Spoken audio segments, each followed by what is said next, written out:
Hi, I'm Mohamed Moti from the Sorbonne University and Saint Antoine Hospital in Paris, and it is my a great pleasure to welcome you all to this new activity by the ICH. In a letter by Robert Hooke in 1675, Isaac Newton made his famous statement, "If I've seen further, it is by standing on the shoulders of the giants." So, Standing on the Shoulders of the Giants initiative aims to celebrate the achievements of leading experts and investigators whose work and research have helped to significantly advance the field of modern clinical hematology. Our honoree today is Dr. Ken Anderson from the Dana-Farber Cancer Institute in Boston. He is a true giant in the field of multiple myeloma, and this disease, this field, owes him a lot. This is why the steering committee of the International Academy for Clinical Hematology has unanimously elected him to be featured in the series of Standing on the Shoulders of the Giants. But before starting the interview with Dr. Anderson, I would like to share with you a few videos. Professor Kenneth Anderson is currently Kraft Family Professor of Medicine at Harvard Medical School in Boston, Program Director of the Jerome Lipper Myeloma Center and Director of the Libo Institute for Myeloma Therapeutics at Dana-Farber Cancer Institute, also in Boston. For more than 40 years, he has developed clinical as well as laboratory research studies in myeloma in Boston. I've known him since the start of his fantastic career and can appreciate the steps he climbed to get his current position of unanimously recognized world leader in myeloma treatment and research. He has always simultaneously carried out clinical studies and basic or translational research because he thought that improvement of myeloma patient outcome would come from a better knowledge of the tumor cell in its microenvironment. This approach from bench to bedside led to a better understanding of tumor progression and survival pathways, identification of novel targets, and validation of novel therapies. Thanks to his dynamism and charism, he has created and developed a clinical department and a research institute with skilled physicians and scientists who are all internationally renowned, and where young students from many countries all over the world wish to come for training. He always delivers extremely brilliant and clear oral presentation. The reason why he is invited for lecture in so many countries all over the world. During his career, he has published more than 1,000 peer-reviewed articles, and he received many prestigious awards, among which I just focus on American Association for Cancer Research, the Joseph Birchenough Award, American Society of Hematology, the William Dameshek Prize, American Society of Clinical Oncology, the David Karnofsky Award, and for myeloma, the Waldenstrom Award and the Robert Kyle Life Achievement Award. Despite his exceptional professional success, he always remains modest and kind to everyone. He is extremely esteemed and respected by all American and international colleagues. And last but not least, he is very empathic with his patients and their families. So I conclude by saying that Ken Anderson is not only a great scientist, but also a great man. I don't remember exactly when I met Ken Anderson for the first time, but I think it was when we had performed a successful allogeneic transplant in a patient with multiple myeloma. At that time, Ken was developing antibodies against target on myeloma cells. And that was really very early and should be thought about when we look at the new developments with antibodies to treat multiple myeloma. Ken built a strong group that started to study the microenvironment and its impact on multiple myeloma cells. He was instrumental in developing the proteasome inhibitors and took bortezomib, a proteasome inhibitor, to approval by FDA. He worked on the same line with immune modulators, and lenalidomide was taken through the experimental track to clinical trials and eventually to approval by the FDA. Ken was an excellent lecturer. If you went to a meeting to listen to myeloma research lectures, Ken was always the key lecturer and gave the best lectures that you could think about. Ken got numerous awards, and I counted to 17. This one will be the 18th. Among them were the Wallenström Award, the Robert Kyle Lifetime Achievement Awards, and many others. And I'm proud to tell you that Ken, in fact, had ancestors that were immigrants from Sweden. What a journey. Thank you very much. My name is Heinz Ludwig. I'm a hematologist, oncologist working at the William Ingham Cancer Research Institute in Vienna, Austria. And I have the privilege to know and follow Ken Anderson for quite a long time. In my opinion, Ken is the biggest star in the sky of myeloma experts. He combines in one person all the qualifications you need for maximum success. He's an outstanding scientist and has made many contributions to have improved our understanding in the biology of myeloma. He has supported the introduction of new molecules, new drugs into the clinic. He is an excellent leader who encourages teamwork and collaboration. Ken is a fantastic mentor to young scientists from all over the world. He is keen to encourage his younger colleagues. Many of his former students have spread across the globe and returned to their home countries where they spread Ken's philosophy and way of thinking. Above all of that, he is an empathic doctor who listens with a compassionate ear and engages with a caring heart. The patient he treats receive not only medical care, but also the experience of the healing touch of a doctor who cares about their well-being.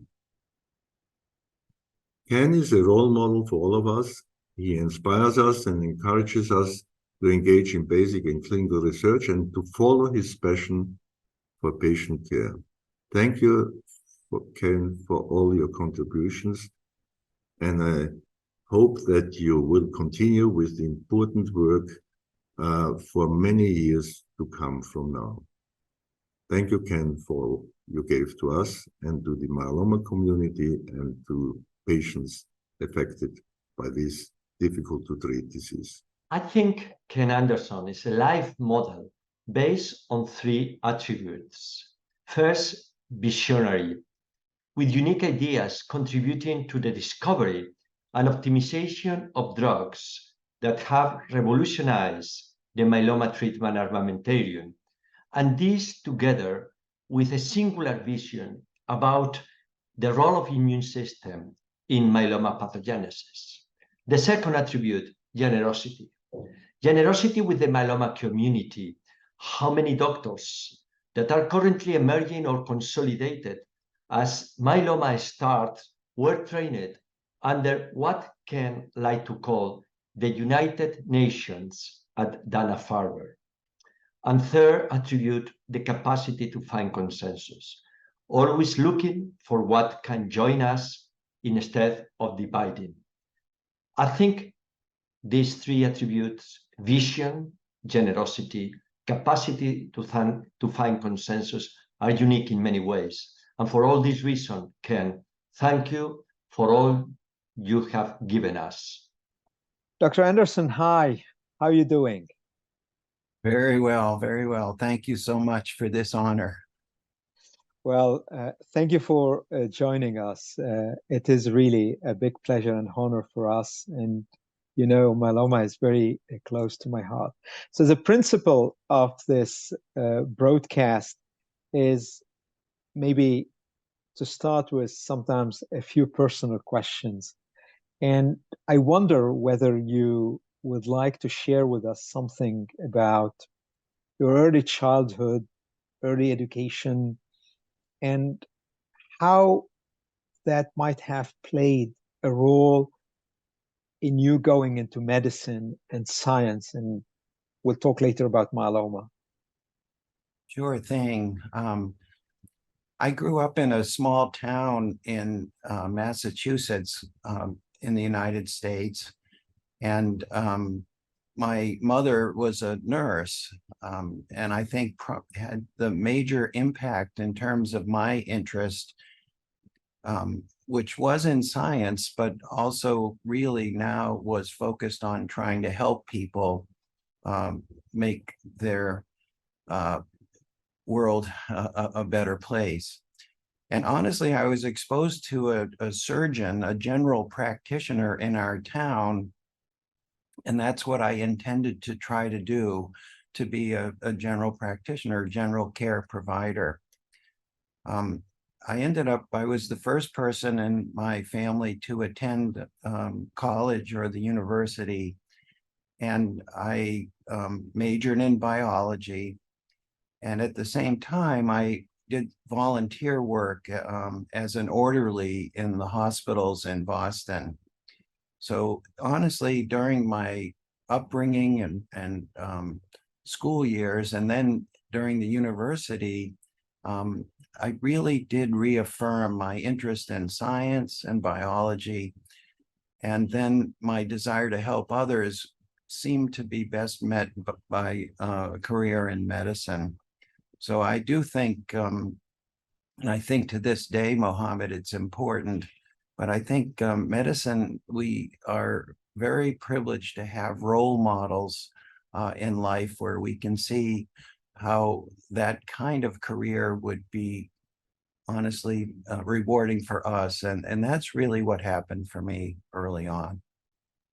Very nice, very nice. And so you mentioned this famous surgeon general practitioner who apparently impressed you and you wanted to do like him. During you mentioned college and your studies, was there any particular teacher, faculty that you thought at the time to be exemplary of the academic tradition and you wanted to follow this path? there really were many individuals that I've been privileged to meet and learn from, both in terms of academic medicine, but honestly, just how to live your life serving others. I would like to mention one in particular. As I said, I was destined to be a general practitioner in a small town. And then I went to medical school at Johns Hopkins in Baltimore, Maryland, in the United States. And my first teacher was named Richard L. Humphrey. And the reason I stress him is he was a myeloma researcher, and he did work in the laboratory, both in laboratory models and animals, to try to help new treatments for myeloma. And honestly, it was eye-opening for me because I had no interest or had I been exposed very much to academic research. But the two lessons that Dr. Humphrey taught me, I still carry with me today. One is make science count for patients. Do something in the laboratory or in the clinic that will change the diagnosis, prognosis, or treatment for the better for patients. And then the second most important lesson he taught me was treat patients as family. And honestly, I think those two tenets motivate me every day, right, till the present time. And I think it's emblematic because in a career of academic medicine, in terms of the patient interactions, we are so privileged to be able to do research that automatically helps patients. And then when you treat patients as family, honestly, it becomes a long-term relationship, and they really become as a second family.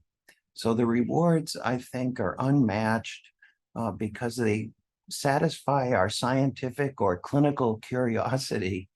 At the same time, we're forever changing things for the better for patients and their families. And I honestly don't think there's anything more rewarding than this. This is very beautiful, and it sounds like music to my ears. I do share the same philosophy, and I feel very humbled actually listening to what you're saying.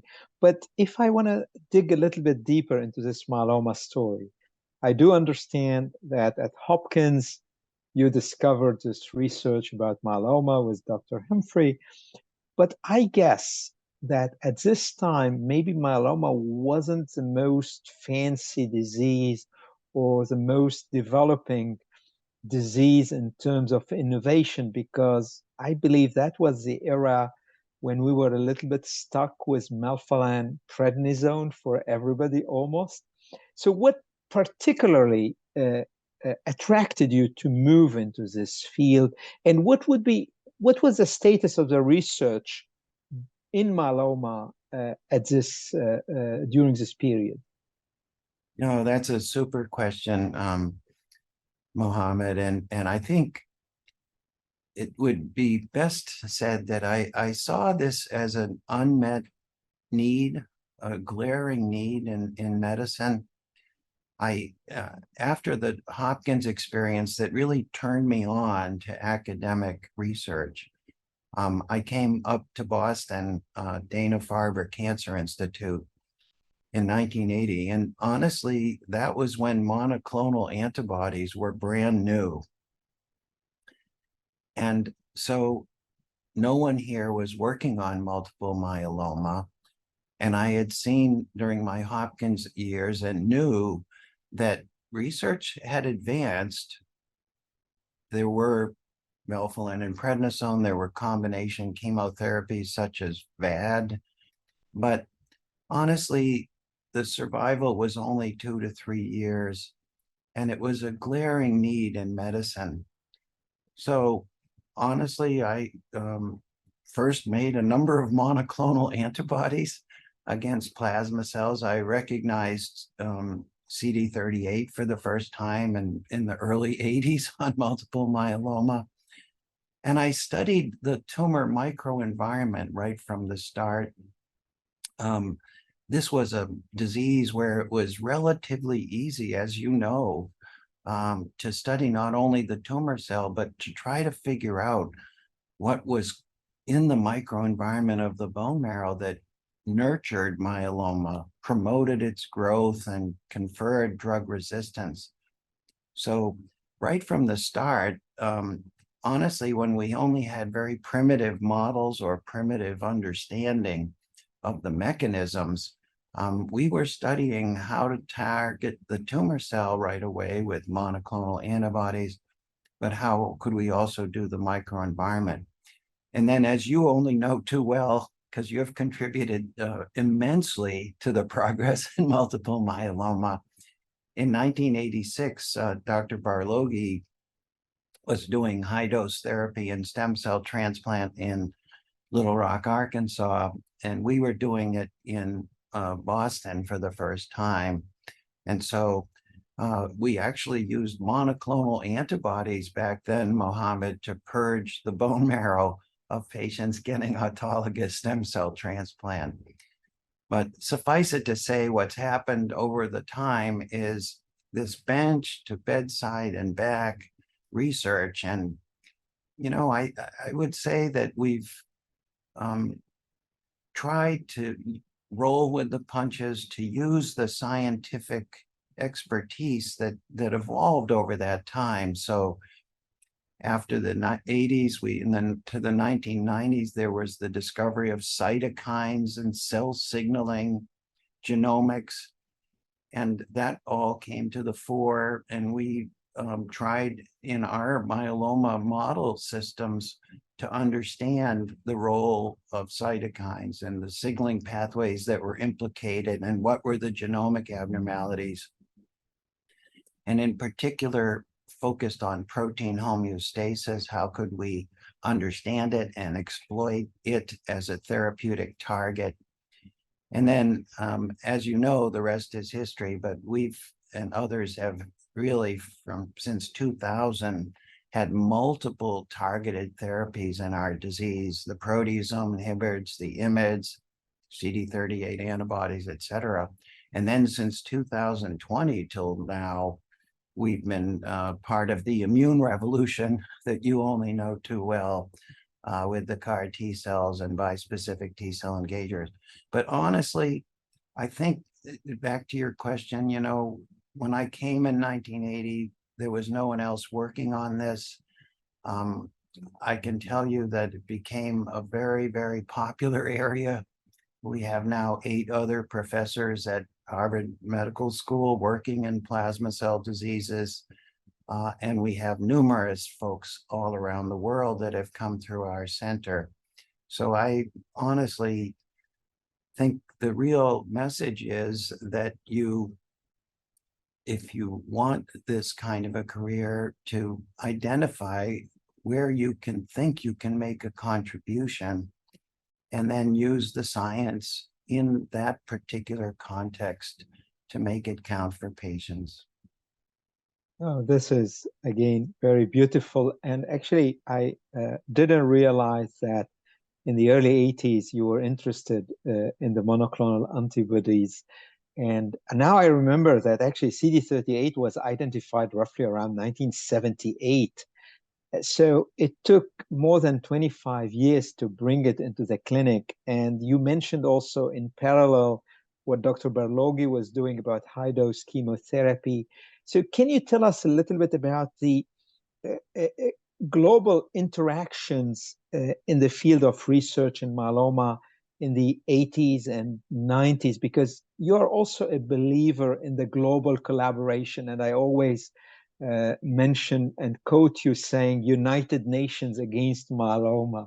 So how was the situation in the 80s and 90s when it comes to interactions, collaborations? Because today, you know, there are thousands of people interested in the field and doing great job. But I guess it wasn't the case maybe in the 80s and 90s. No, it was not the case in the 80s and 90s. In fact, when patients unfortunately really suffered with myeloma with broken bones and repeated infections, and really we didn't have effective therapies, there really wasn't as much interest in the academic community. It was thought that this was a very fatal and very refractory disease.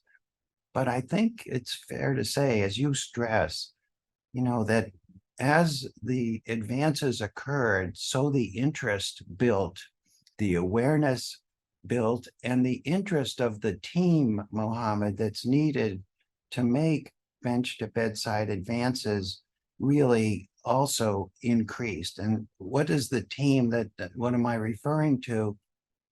It's this collaborative model that you and I know well, where patients are at the center, but we have you and I in academia doing research, either basic or clinical, and doing clinical trials. And we have the biotech and pharma industry who actually help with the novel agents and support these trials. We have the funders of cancer research in our countries. We have the advocacy groups. Importantly, we have the regulators, the EMA or the FDA, who I do want to salute as being very proactive on behalf of patients. And then we have the patients who are really the heroes and inspiration of this team. So why do I say this? Because as the advances came, as the immunomodulatory drugs or the proteasome inhibitors came, so the awareness, so the interest, so the team formed. And I only need to reinforce for you, but this team working together is responsible for the fact that we now, as we're here, have 16 classes of new agents. In our country, it's 32 FDA approved treatments.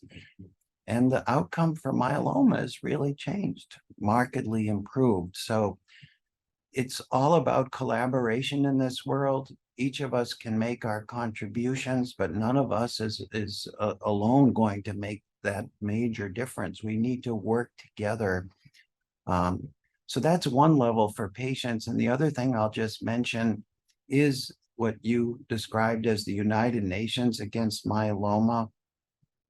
I didn't anticipate this when I went into the field in the academic medical myeloma focus. But honestly, we've had the privilege of people coming through our center who now are the leaders of myeloma in our country, but many around the world. And these are folks who are personal friends to this day, but they're also collaborators. And so the advances that come out of our center and others are now being appreciated by patients all around the world. So, we're making science count for patients on the one hand, and number two, we have the legacy of the next generation of caregivers and researchers around the world. And honestly, I think it's just a wonderful, wonderful reward. I can't think of anything better. Fantastic. So you have built an amazing, I would say, war machine against myeloma. And this is about having the brains and the resources. And you mentioned today at Dana-Farber, at the Jerome Lipper Myeloma Center, you have 8 full professors fully dedicated to myeloma. And you mentioned hundreds of colleagues who came, visited, trained, and went back and are contributing. So my simple question, what is the secret or magic password, or what did you do to attract all of these people to be interested in myeloma and to give the best? There should be a secret you have.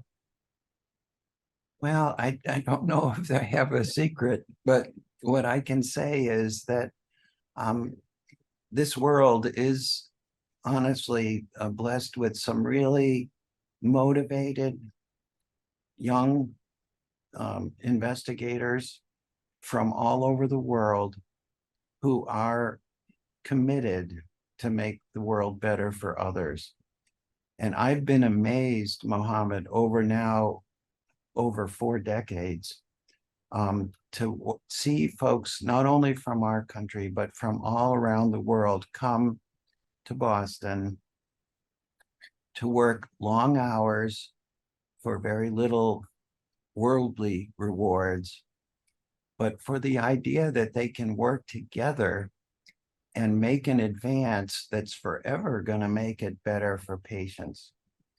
And so, honestly, we've had folks come here from all around the world who contributed to the initial preclinical and clinical trials for the immunomodulatory drugs, the proteasome inhibitors, many antibodies, HDAC inhibitors, on and on and on. And it continues to this day. And what I'm so impressed with is that as this has occurred, there have been associated advances in the outcome for patients and their families. And I just want to mention that the caregivers here and around the world have had the reward of patients and their families having a better outcome. When I started, Mohammed, you'll remember, and I think you will remember, patients did very poorly. But I think the motivation of people from all around the world, you say, what's the secret? They want to make the world better. They have an interest in medicine or science. And what's happened in the myeloma field, and it's been paralleled or modeled in other diseases as well, but the science has really translated. We've lived through the golden years. And now when we go to the clinic, often treating patients with medicines that you and I have helped develop, we can see the rewards instantly from those medicines.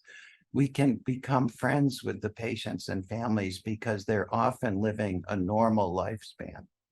So I think it's the motivation of good people in this world from all over the world who see needs and want to help others. And honestly, it's in the world that's filled with stress and strife and lots of unfortunate turbulent events, as we know, this is honestly a bright light. It's really the best example ever of people taking care of one another.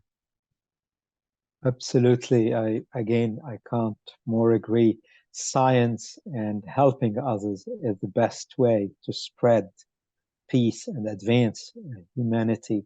So you mentioned your very special relationship to families and to patients.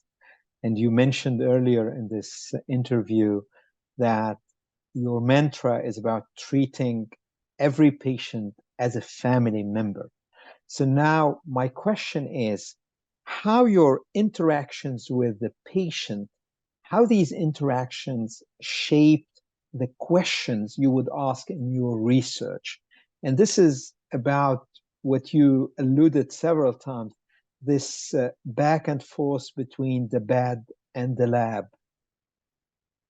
No, it's a super question. And I think it's one of the unique opportunities in research and in science, Mohammed, because the plain truth is we all have traditionally thought about medicine as research going from the laboratory or animal models to the clinic, finding an Achilles heel, figuring out how to exploit that Achilles heel in a treatment, and then doing clinical trials.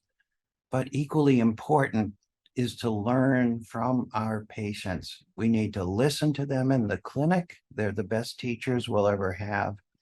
But we also need to study the samples from our patients because the samples can allow us to understand why a medicine works or why it doesn't work, and can suggest the next idea to overcome resistance to treatment and come with the next advance. So over and over again, we've had this happen to us, bench to bedside research. And I'll give you one quick example, Mohammed. The proteasome inhibitor bortezomib, you know only too well, and preclinical studies done here and elsewhere in the 1990s showed why it was a good idea to inhibit the proteasome in myeloma, direct toxicity, inhibiting the ability of the myeloma to survive and resist drugs in the microenvironment, and inhibiting the production of some of these cytokines that promote growth and survival. And so we went ahead, bench to bedside. The paper, honestly, that Teru Hideshima published in 2001, the first preclinical paper about the proteasome inhibitor, was just republished as a classic paper in oncology. I guess that means we're getting old. But in any event, that was a bench to bedside translation. 23 years later, we're still learning how the proteasome inhibitor works. We're trying to make new medicines based on patient sample studies to overcome drug resistance. And excitingly, because of this bench to bedside and back research, we're understanding how the proteasome inhibitor now is actually an immune-based treatment. It triggers what's called immunogenic cell death, which actually is beneficial in the clinic. So, you know, you need to always be open to new understanding. We go into science and we go into clinical medicine and we approve a medicine with a given mechanism in mind, but the analysis of how it works in patients, response or not, and what are the correlates in the tumor cell, in the genetics, in the microenvironment of response or not, those are lessons that allow us to go back and forth and keep making things better. So I'm so excited in the present time because we've always focused on just the myeloma cell, or in cancer, just the tumor cell. But there's an awakening that we really need to think about the microenvironment, the immune microenvironment, and other features, and try to exploit those as well in our new treatments. So it's literally bench to bedside and back, an iterative process that has allowed all this progress in myeloma to occur. This is very inspiring. So the patients are like families, but please allow me to ask you one question about your own family.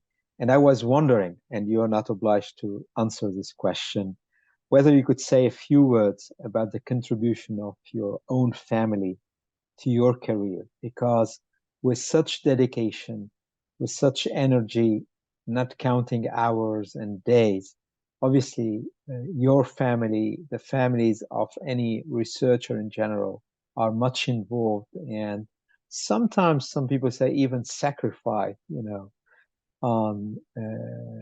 for the benefit of research and so on. So can you say a word about the contribution of your family?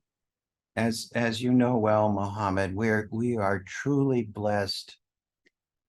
It is not an overstatement to say that we could have done none of our research and our clinical care without the devoted and loving support of our families. I mentioned that I was the first one in our family to ever go to college or university. My parents sacrificed incredibly for me to be able to do that. As I've been married now for over 40 years, and we have three now grown children. My wife has been the best pillar of support, the most supportive, understanding compass, steering me in the right direction all these years, and selflessly allowing me to do in the academic setting, the bench to bedside research.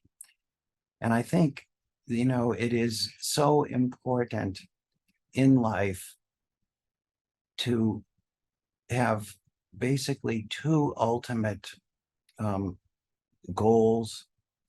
One is, in your own family, what is your legacy with your own family? And I can honestly say, I've been so blessed with my wife, Cynthia, but my own children now, Emily, Peter, and David, one's a physician and two are business. But I can tell you they have the central core values of helping others make the world a better place. So the medical influence that they have allowed in our home has translated into careers for all of them.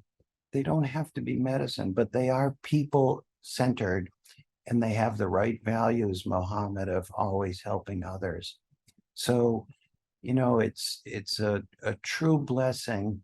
And I think we need to always remember that, in fact, we are so privileged, we would have never been able to accomplish, either individually, you and I, or as a myeloma or academic community, any of our achievements, if it weren't for our loving families. Thank you for this. And obviously, we're always very grateful to all our families and friends supporting our efforts. I had plenty of questions, but I will end up this interview with just two small questions. Is there anything you would have done differently in hindsight? And what is your hope, or are your hopes, plural, for the future of hematology? And what would you say to the younger generation? Yeah, no, those are super questions. I honestly would not have done anything differently in hindsight. I don't think I could have ever anticipated all that's happened over the last now 4 decades. But I also think that there's no other career that could really have coupled my interest in science with the reward of helping others more than the academic career that I have had and you have shared in multiple myeloma research. So we've been very lucky, and we're very, very, very grateful. In terms of the future of hematology, honestly, I don't think it's ever been brighter. I think the advances in science, genomics, epigenomics, the understanding of the microenvironment, especially the immune potentials, are so extraordinary that diseases like myeloma are now often a chronic illness. And I honestly think cure is potentially on the horizon. But I return, Mohammed, for two quick points. One is my lesson that I learned from Richard Humphrey when I was a medical student first year in 1973. That would be 50 years ago, but who's counting? And the lesson I mentioned to you was make science count for patients, do something to improve the diagnosis, prognosis, and treatment. And number two, treat patients as family. If you're a young, inspiring researcher or caregiver, I think if you use those two goals in your life, you will never go wrong. And the final point I might make with you, Mohammed, is this. In 1986, as I mentioned earlier, I was doing autologous stem cell transplant in Boston. And the first patient that ever had that transplant was an orthopedic surgeon named Francesca Thompson. And this was in 1986 when we didn't have any new drugs. She came and got the first transplant, and she did well for 13 years, which was a long time back then. My point in making her story here is that she wrote a book called Going for a Cure, back in 1986, which did a lot to increase the awareness of multiple myeloma and inspire researchers and patients all around the world. I became a close friend of hers, and she was an orthopedic surgeon talking about bone complications in myeloma, and I would be talking about this new stem cell transplant back then. And we were together in front of an audience, and one asked her from the audience, "You wrote a book called Going for the Cure. How are you going to know that you're cured?" And Francesca said, very prescient comment, "Cure is growing old and dying from something else." And the fact is, we're all going to do that.